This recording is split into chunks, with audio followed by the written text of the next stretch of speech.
What's going on, everyone? This is Tim again with another sports card video. Today I wanted to talk about Starstock. What is it? How does it work? And how can you profit from it? Just wanted to give you a little bit of background on Starstock. I did mention it in my previous video. It's actually a website that's mainly focused on rookie cards. What that means for the industry is rookie cards are typically the cards that collectors and investors look at as far as investing in a player. So it's almost similar to investing in a stock. If you want to invest in a player, you want to find their rookie card and at that point hope that it becomes valuable over time. There are a lot of rookies who never pan out, and then there are some who become LeBron James or Babe Ruth. So anyway, what Starstock has done is they've created a site that strictly it's strictly rookie cards, and they've allowed people to buy and trade that. It kind of creates a more liquid market. Things happen a little bit faster, and there's actually a little bit more opportunity to make money in the industry as a result. I wanted to go through a couple of examples of how you can profit from Starstock. There's a couple of different ways. You can buy and sell just any card. If you buy at a certain price and sell at a higher price, you make a profit. That's pretty simple. But there's actually a better way because there are not as many users as there are on eBay. There are actually opportunities to take advantage of low-priced cards, which you can then turn around and sell on eBay at a higher price. So there's that even works a couple of different ways. As an example, I found a Julius Randle rookie card on Starstock for $300. Now that same card sells on eBay for approximately $500. So what I did is I bought the card on Starstock for $300 and I had it shipped home. Now it took about 1 month for the card to get shipped from Starstock. We can get into why that took so long later on. But I did eventually get the card. By the time I got the card back, luckily it still was worth close to $500. So actually we sold it for $465 and made a nice little profit on it. That's one way you can make a profit on Starstock. The other way is buying their, what they call Starstock A quality cards. What is a Starstock A card? What they do is they pre-grade your card. So if you send cards in, or if you just buy cards on the site, either way, they might give them an A. So if you buy a card on the site, it's already an A, then that's done. If you buy some cards in the real world and send them in, and some of them get an A, that's also considered a Starstock A. So a Starstock A is a higher quality card, which they believe will grade a PSA 9 or a PSA 10. I know this is a lot of technical terms. When you're sending cards in for grading, you're basically shooting for the highest grade, a PSA 10. That usually carries the most value for a card possible. So we're going to get into how this works with Starstock.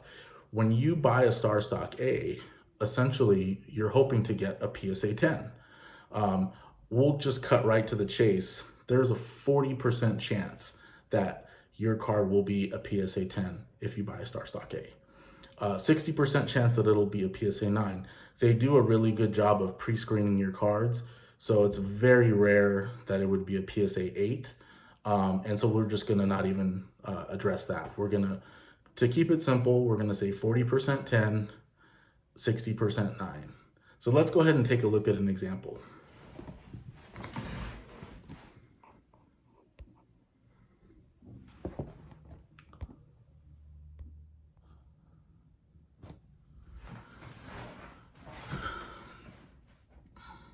Okay, everyone, we're back.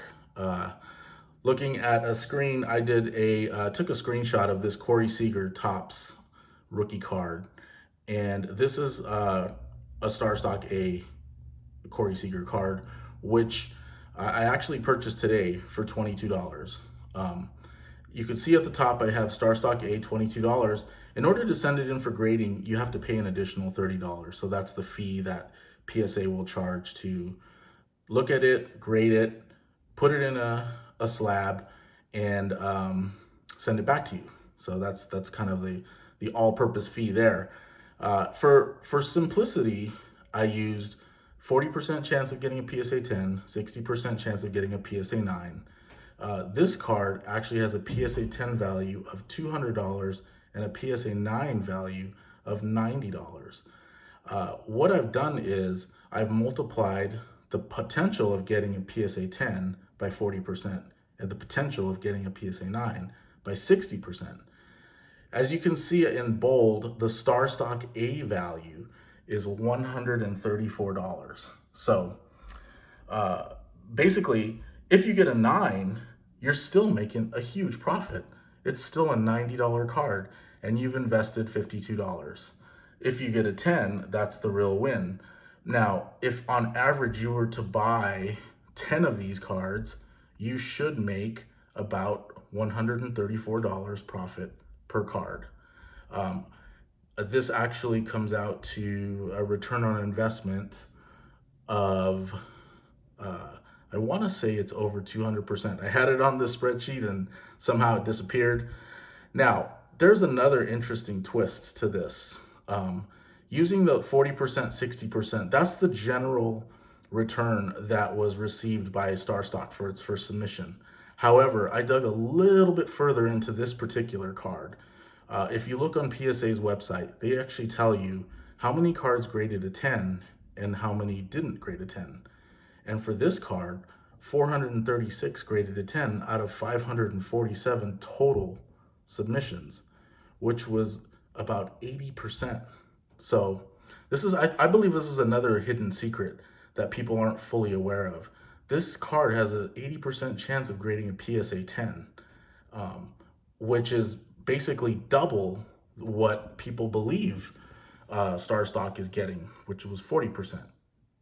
In that case, I've calculated a new Starstock A value at the bottom at $178. This is just an incredible return for a initially $52 investment. And like I said, if you buy multiples of these, on average, you should profit roughly $178 per card. And I have put my money where my mouth is. I did buy this one, and I've also bought 3 others at roughly $20 per piece. So we're gonna see how this works out. We still have to send it in for grading. We still have to get it back. So this is kind of an experiment in process, but this is an unbelievable return if it does pan out. And I did want to cover this. Now, for you Giants fans, I went ahead and got something for you as well. Buster Posey rookie card. So same concept, same idea. Card sold for $30, Starstock A. Pay $30 to send it in for grading.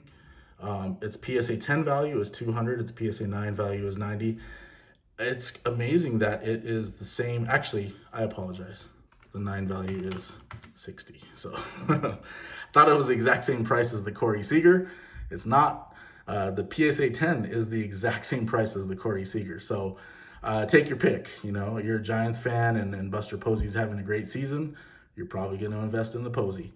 If you're a Dodger fan, you're probably going to invest in another World Series MVP, Corey Seager. So take your pick on that. Here, using the same logic, same formula, I've calculated the Buster Posey Starstock A value at $116. Again, a nice profit over the initial $60 investment. Pretty close to double your money on that.